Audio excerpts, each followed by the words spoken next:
Assalamualaikum dan selamat datang kembali di channel kami Dijamin. Sebagai channel ulasan jam budget, kayaknya nggak lengkap kalau kita nggak bahas seri ini, Skeme 1628. Saya akan coba share apa saja kelebihan dan kekurangannya untuk membantu teman-teman membuat keputusan yang tepat. Model ini jelas bukan hanya terinspirasi, tapi lebih seperti mengcopy desain dari Casio G-Shock DW5600. Namun karena Skeme menaruh merek mereka sendiri pada produk tersebut, maka produk ini jadinya adalah homage atau homage gitu, bukan barang KW ataupun palsu. Dan lagi-lagi menimbang kemiripannya, maka akan masuk akal kalau di ulasan ini kita bandingkan keduanya secara langsung. Oke, mulai. Untuk dimensinya, Skeme ini memiliki ukuran 49 mm dari lak ke lak, kemudian lebarnya 44 mm dan tebalnya 14 mm dengan berat 42 gram. Sedangkan sebagai perbandingan, DW5600 ini memiliki ukuran 48,9 dari lak ke lak, kemudian lebarnya 42,8, tebelnya 13,4 dan beratnya 53 gram. Jadi secara ukuran keseluruhan mirip ya, cuman Skeme sedikit lebih besar tapi lebih ringan sekitar 11 gram. Mengenai spesifikasi, Skeme 1628 ini memiliki ketahanan air sampai 50 meter, jauh di bawah DW5600 yang punya ketahanan air sampai 200 meter. Untuk Skeme ini menggunakan baterai CR2025, tapi saya nggak nemuin nih referensi pasti untuk masa pakainya, bisa jadi sekitar 2 tahun. Nah, kalau teman-teman ada yang pakai seri ini udah lama, spill dong lifetime-nya berapa lama di komen, thank you. Oke, di sisi lain untuk Casio ini pakai baterai CR2016 yang sedikit lebih kecil dengan masa pakai yang di rating 2 tahun. Oke, untuk casing Skeme 1628 ini terbuat dari bahan resin dengan bezel yang semacam karet sintetis, dan kacanya ini resin atau kayak akrilik gitu, dan talinya adalah resin juga yang elastis. Sementara untuk G-Shock DW5600 ini punya bahan yang lebih baik dengan casing dari resin yang kualitasnya terlihat lebih bagus, bezelnya juga jenis shockproof ya, kemudian kacanya mineral tahan gores dan talinya dari resin poliuretan. Desain casing dan bezelnya sangat mirip dengan 4 skrup yang menahan bezel ada di posisi yang sama. Fittingnya terlihat oke lah ya, rapi dan presisi. Untuk kedua jam kurang lebih sama, tapi memang untuk G-Shock lebih unggul. Nah, terlihat di sini bahwa G-Shock saya ini umurnya lebih lama, tapi masih kelihatan lebih rapi daripada Skeme yang saya baru beli belakangan. Tapi saya tetap yakin sih bahwa bezel karet yang ada di Skeme ini memberikan ekstra ketangguhan alias shockproof tambahan untuk jam ini, walaupun nggak sekuat G-Shock. Sekarang mengenai tombolnya, kedua jam tangan ini memiliki 2 tombol di setiap sisinya, totalnya 4. Tapi beda dari G-Shock, tidak ada tombol yang tersembunyi atau mingslep di Skeme. Oke, secara umum posisinya untuk Skeme lebih nongol sehingga lebih mudah ditekan, baik sengaja maupun nggak sengaja. Dan untuk feel-nya kurang lebih sama lah ya.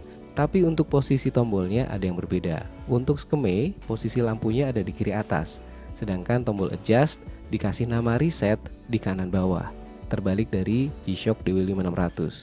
Kalau menurut saya sih dengan rata letak yang 4 tombol, sisi kanan atas itu lebih intuitif kalau untuk tombol lampu. Oke, sekarang mengenai desain backplate, ini juga mirip-mirip dengan G-Shock, diikat dengan 4 skrup. Namun untuk backplate-nya Skeme ini lebih nonjol ya, kurang lebih hampir rata-rata Skeme seperti itu ya. Dan platnya juga terlihat lebih tipis. Untuk desain strapnya juga mirip dengan pola gelombang dan ada titiknya, menggunakan spring bar 16 mm yang dipasang ke casing. Tapi ada beberapa perbedaan. Untuk materialnya Skeme ini terlihat lebih matte atau doff dan terasa lebih fleksibel. Lebih nyaman sih kalau ditaruh di tangan, tapi sepertinya nggak seawet atau sekuat yang dipakai sama G-Shock. Yang juga beda adalah talinya Skeme ini kalau posisi normal lurus, nggak ada lengkungan. Dan menurut saya ada hal yang cukup mengganggu, yaitu adanya celah antara tali sama casing atau bezel saat dipakai. Perbedaan lain adalah kalau untuk Skeme, gespernya ini generik ya, wajar lah untuk menekan cost. Untuk desain panel depan juga ada beberapa kesamaan, tapi yang Skeme ini warnanya lebih soft ya, nggak terlalu mentereng kayak punya G-Shock, dengan garis bingkai dan marking yang juga berbeda. Satu hal yang kalau kita lihat detailnya, kualitas cetakannya untuk Skeme ini agak melebar, nggak serapi atau sekrisp punya Casio. Untuk display digitalnya ini juga meniru layoutnya G-Shock, tapi dengan digit yang ukurannya sedikit lebih besar. Cuman sayangnya udah digitnya bagus, lebih gede gitu, tapi kontrasnya lebih lemah dan kadang nggak kebaca kalau ada pencahayaannya dari samping. dimana untuk G-Shock ini legibility-nya atau keterbacaannya lebih konsisten. Sekarang mengenai backlight. Untuk DW5600 ini menggunakan backlight jenis electroluminescence EL dengan warna hijau kebiruan yang keren. Sedangkan Skeme ini dia milih pakai lampu latar warna hijau terang. Dalam hal ini menurut saya sih sama-sama menang lah ya. Skeme lebih terang, tapi G-Shock terlihat lebih keren. Di sisi lain, untuk DW5600 ini ada flash alert yang bisa disetting aktif sehingga dia akan kedip kalau untuk alarm, sinyal, dan timer.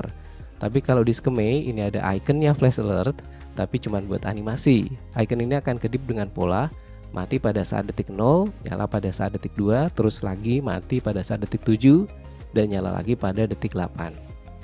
Selanjutnya, berbicara tentang mode yang disediakan, Skeme ini lebih unggul justru dengan mode dual time. Mari kita lihat satu-satu ya. Di mode timekeeping, keduanya menunjukkan informasi yang sama. Hari, bulan, tanggal ada di atas, dan jam, menit, dan detik di bawah. Keduanya juga mendukung format 12-24 jam dan punya kalender full otomatis, cuman yang Skeme cuman sampai 2049, sementara DW5600 sampai 2099. Tapi ya bukannya pesimis sih, cuman kayaknya juga nggak ada yang menuntut Skeme bisa tahan lebih dari 10 tahun. Oke, untuk mode alarm, keduanya memiliki alarm multifungsi yang bisa diatur tidak hanya berdasarkan waktu, tapi juga bulan dan tanggal kalau diperlukan. Keduanya juga punya hourly signal yang bisa ngebip tiap ganti jam. Pada Skeme 1628, mode berikutnya adalah dual time atau waktu ganda. Di mode ini kita bisa atur jam dan menit sesuai kebutuhan, sedangkan detiknya akan ngikutin mode timekeeping atau mode yang pertama tadi. Juga di mode ini, waktu saat ini akan ditampilkan di kotak kanan atas. Selanjutnya mode timer. Jangkauannya sama, 24 jam. Unit pengaturannya juga sama, bisa jam, menit, sampai detik. Kemudian keduanya memiliki auto repeat, sedangkan reset untuk Skeme menggunakan tombol lampu yang agak ya kurang asik lah ya. Ini jadi kayak model dasar kayak F91 atau W218. Nah, di sini saya nemuin ada bug yang cukup mengganggu dengan penggunaan timer. Kalau teman-teman tekan start, terus pause, kemudian tekan tombol adjust alias reset sengaja atau enggak, maka sisa waktunya akan jadi basis baru untuk pengaturan panjang timer. Misalnya gini nih, jika saya setting timernya 4 menit, terus saya pause setelah mencapai 3.50, dan kemudian saya tekan tombol reset di kanan bawah, bukan tombol lampu buat reset ya. Nah, kemudian saya tekan tombol reset lagi. Nah, sekarang panjang timernya akan jadi 3.50, bukan tetap 4 menit. Ini cukup mengganggu sih kalau teman-teman nggak sengaja menekan tombol reset atau adjust yang ada di kanan bawah. Oke, berikutnya adalah mode stopwatch. Ada tampilan yang berbeda. Skeme menunjukkan jam stopwatch di kotak, sedangkan DW5600 menunjukkan waktu saat ini. Dan untuk Skeme dia menggunakan bintangnya flash alert ikonnya untuk animasi. Keduanya bisa berfungsi sebagai stopwatch biasa dan juga punya waktu split. Untuk reset dan splitnya Skeme ini menggunakan tombol lampu. Udah tombol 4, kenapa mesti pakai tombol lampu lagi? Untuk interface pengaturan mirip, tapi dengan posisi tombol yang dipindahkan untuk lampu dan adjust. Kalau menurut saya, layoutnya Casio lebih intuitif. Dia bikin tombol lampunya lebih mudah diakses daripada tombol adjust. Di sisi lain, tombol untuk mereset timer dan stopwatch pada Skeme ini nggak nyempil seperti di G-Shock, jadi lebih gampang untuk diakses.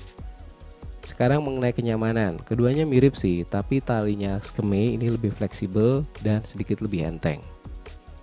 Untuk harga, yang Skeme ini dihargain sekitar 80-100 ribu tergantung lokasi teman-teman. Sementara untuk yang G-Shock, untuk Casio ini harganya sekitar 10 kali lipat.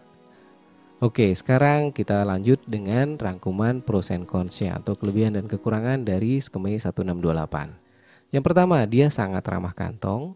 Kemudian yang kedua, dia punya fungsi yang sebagian besar sama bahkan dengan tambahan dual time.